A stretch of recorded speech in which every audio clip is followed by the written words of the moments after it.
le Sénégal a créé, le 7 avril 2022, l'Agence sénégalaise de réglementation pharmaceutique qui a intégré les missions de la DPM et de la LNCM. Cette agence a élaboré son plan d'action national dont l'objectif principal est d'atteindre le niveau de maturité 3 indispensable pour la production des vaccins. Le président de la République, son Excellence Macky Sall, a donné des orientations claires à ce niveau en insistant particulièrement sur l'urgence qui est attachée à cette question. Les actions que nous devons mener sont nombreuses et complexes. C'est la raison pour laquelle elles nécessitent une bonne planification et une parfaite coordination si nous voulons les réussir dans les 9 fonctions réglementaires. À cet effet, nous avons mis en place 7 groupes de travail techniques composés de personnel de l'agence et de personnel de ressources au profil diversifié. Ces groupes de travail techniques ont une mission, des objectifs et une feuille de route qui vont permettre de suivre et d'évaluer l'évolution de notre maturité réglementaire. Madame la représentante de l'Organisation mondiale de la santé, mesdames, messieurs et chers participants, je voudrais remercier l'OMS et l'ensemble des partenaires techniques et financiers, en particulier GIZ, pour le soutien constant qu'ils apportent à mon département.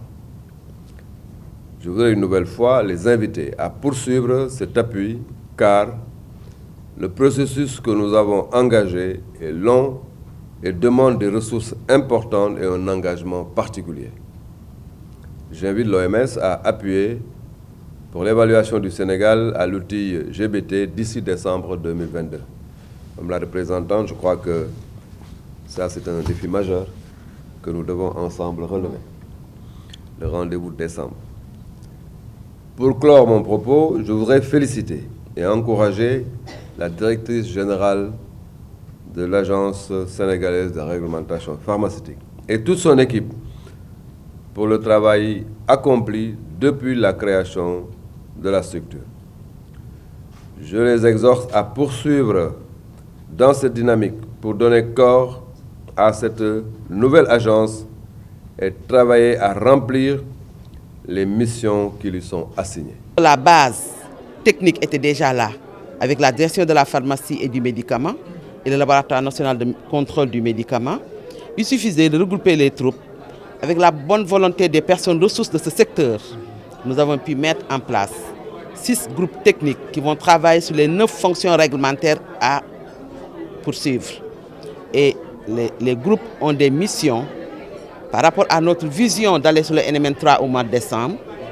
Ils auront également une feuille de route claire avec un chronogramme dans la mise en œuvre et un dispositif d'évaluation pour que d'ici décembre, qu'on permette au Sénégal d'atteindre cet objectif de maturité 3 que nous attendons et qui est un défi de notre système pharmaceutique. L'agence aujourd'hui, c'est un dispositif réglementaire qui est là. On a un secteur basé sur une déontologie, sur une politique, des textes de procédure, et il faut organiser. On a un secteur qui doit être réglementé pour, depuis la production, le stockage, la distribution, que ça soit vraiment réglementé. En termes internes dans la production locale, comme en termes d'importation et d'exportation. Et c'est le dispositif réglementaire que porte cette agence.